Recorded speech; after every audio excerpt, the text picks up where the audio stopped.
Police ఎక్కడ పనిచేస్తున్నా ప్రజలకు జవాబుదారీతనంగానే పనిచేయాలని, రాజకీయ ఒత్తిడికి భయపడకుండా పనిచేయడమే పోలీసు శాఖ పని అని కాకినాడ డీఎస్పీ రఘువీర్ విష్ణు తెలిపారు. ఆదివారం ఉదయం తన కార్యాలయంలో నిర్వహించిన మీడియా సమావేశంలో డీఎస్పీ మాట్లాడుతూ, కాకినాడ డీఎస్పీగా బాధ్యతలు స్వీకరించడం జరిగిందని, గతంలో చిత్తూరు డీఎస్పీ, విజయనగరం ఏసీబీ డీఎస్పీగా పనిచేసి కాకినాడకు రావడం జరిగిందన్నారు. కాకినాడ ప్రజల శాంతి భద్రతల విషయంలో రాజీ లేని పోరాటం చేయడం జరుగుతుందని, ఎటువంటి రాజకీయ ఒత్తిళ్లకు భయపడి పనిచేసే సమస్య లేదన్నారు. కాకినాడ టౌన్ డిఎస్పీగా మొన్నటి రోజు సాయంత్రం ఛార్జ్ తీసుకోవడం జరిగింది. కాకినాడ డిఎస్పీ పరిధిలో ఉన్నటువంటి పోలీస్ స్టేషన్స్ కానీ, ఇంకా ఏరియా కానీ ఇంకా పూర్తిగా కూడా తిరగలేదు. అవన్నీ తిరిగిన తర్వాత కూడా మళ్ళీ విషయాలు కొన్ని నా దృష్టికి వచ్చిన కొన్ని విషయాలను పబ్లిక్ చెప్పాలనే ఉద్దేశంతో ఈరోజు ఈ ప్రెస్ మీట్ పెట్టడం జరిగింది. ఒకటి, మేము పబ్లిక్కి ఆన్సరబుల్గా ఉంటాము.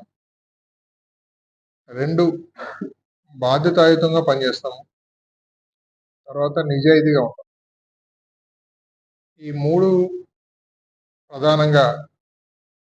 ప్రధానమైన అంశాలుగా భావిస్తూ బాధ్యతాయుతంగా పనిచేయడం, నిజాయితీగా పనిచేయడం, ప్రజలకి ఆన్సరబుల్గా ఉండడం, ఇవన్నీ దృష్టిలో ఉంచుకొని ప్రజలతో ఒకసారి మాట్లాడి వాళ్ళకు ఒక మెసేజ్ ఇద్దామనే ఉద్దేశంతో ఈరోజు ఈ ప్రెస్ మీట్ పెట్టడం జరిగింది. మా ఫస్ట్ లక్ష్యం దీంట్లో ప్రాపర్టీ అఫెన్సెస్ జరగకుండా చూడడం. అంటే రాత్రిపూట ఏదైనా దొంగతనాలు కానీ, టౌన్లో చైన్ స్నాచింగ్ కానీ, ఇలాంటివి ఏదన్నా జరగకుండా కట్టుదిట్టమైనటువంటి ఒక నిఘా వ్యవస్థ, తర్వాత రాత్రిపూట బీట్ సిస్టమ్ కానీ, ఇవన్నిటిని కూడా కొంచెం స్ట్రెంగ్తెన్ చేసుకుంటూ, మా ఎస్పీ గారు కూడా ఏం చెప్తున్నారంటే, మామూలుగా రెగ్యులర్గా ఉన్నటువంటి పోలీసుతోనే కాకుండా ఎక్కడైతే మెన్ తక్కువ ఉన్నారో వాళ్ళకి మళ్ళీ అదనంగా ఏఆర్ఓలను కూడా అదే పనిగా ఇస్తున్నారు. సో నైట్ టైం వాళ్ళు మాకు సహకరిస్తూ వాళ్ళు మాకు సపోర్టివ్గా వస్తున్నారు కాబట్టి, సో బీట్స్ కూడా రోజు కనీసం అంటే మనం ఒక 30 బీట్స్ వరకు కూడా అన్ని సబ్ డివిజన్స్లో ఉన్నటువంటి అన్ని పోలీస్ స్టేషన్ కలిపి చెప్తున్నాను నేను.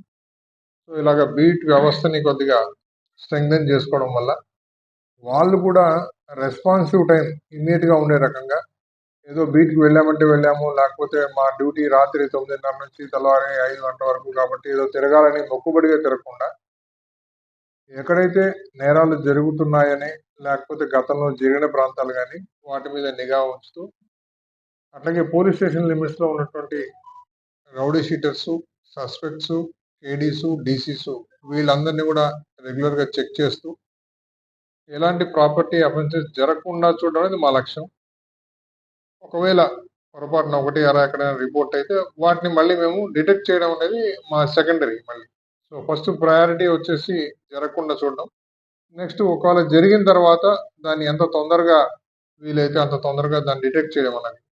ఎందుకంటే నా వరకు నేను ఎవరికైనా ఒక నేరం జరిగిందంటే, ప్రాపర్టీ అఫెన్స్ జరిగినా లేకపోతే ఎనీ స్నాచింగ్ జరిగినా ఏదైనా కానీ వాళ్ళకు నష్టం జరిగిందంటే అది సొంతంగా నాకు జరిగినట్టుగా నేను ఫీల్ అవుతాను.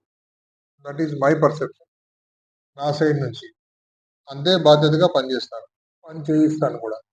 సో మా వాళ్ళు ఎక్కడ కూడా అలసత్వం ప్రదర్శిస్తే పబ్లిక్ డైరెక్ట్గా వచ్చి మాట్లాడచ్చు.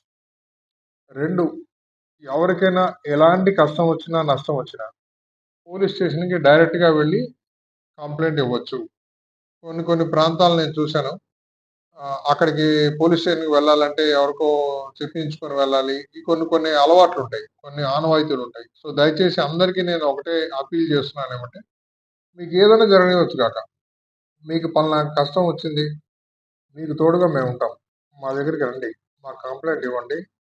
ఈవెన్ కొన్ని సందర్భాల్లో కొంతమంది కంప్లైంట్ ఏమి రాసి వాళ్ళు కూడా తెలియదు. అలాంటి వాళ్ళు కంప్లైంట్ ఎలా రాయించుకోవాలని అక్కడక్కడ కొంతమంది కంప్లైంట్స్ రాసేవాళ్ళు ఉంటారు. వాళ్ళ దగ్గరికి వెళ్ళి వాడికి కనీసం 100నో 50 200 ఇస్తే తప్ప కంప్లైంట్ రాయని పరిస్థితి ఉంటుంది. సో దయచేసి అలాంటివి ఏమి చేయాల్సిన అవసరం లేదు. మా పోలీసులకు అందరికీ ట్రైనింగ్ ఇచ్చారు. మీరు వస్తే డైరెక్ట్గా కంప్లైంట్ మేమే రాసుకుంటాం. మీరు చెప్తే చాలు మాకు ఇది జరిగిందని. మా మీద నమ్మకం వచ్చి మా దగ్గరికి రండి, ఖచ్చితంగా మీకు సత్వరమైన న్యాయం జరిగే బాధ్యత మేము తీసుకుంటాం. అంటే పోలీసింగ్ చేయాల్సిన పని మేము కానీ ఎవరెవరో ఎక్కడి నుంచో చెప్తేనో చేయమని మాకెప్పుడు ఎవరు ట్రైనింగ్ ఇవ్వాల. సో ఖచ్చితంగా బాధితుడు వచ్చి మాతో మాట్లాడితే వాడికే ఫస్ట్ ప్రయారిటీ. పేదవాడే మాకు విఐపి. ఎందుకంటే విఐపీస్‌కి ఏదన్నా పనులు ఉంటే ఎవరితో ఎక్కడ చెప్పి ఎలా చేయించుకోవాలో వాడికి తెలుసు. కాకపోతే పేదోడికే తెలీదు. సో, మేము ప్రధానంగా పనిచేయాల్సింది వాళ్ళ కోసం. మా లక్ష్యం వాళ్ళు. సో, మా దృష్టిలో అన్ని పార్టీలు ఒకటే. కాకపోతే కొన్ని పార్టీలు ఏవైతే ప్రజల యొక్క ఆహ్, వాళ్ళ యొక్క ఎక్స్‌పెక్టేషన్‌కి దగ్గరగా ఉండి, కొన్ని విలువలతో కూడినటువంటి కొంతమంది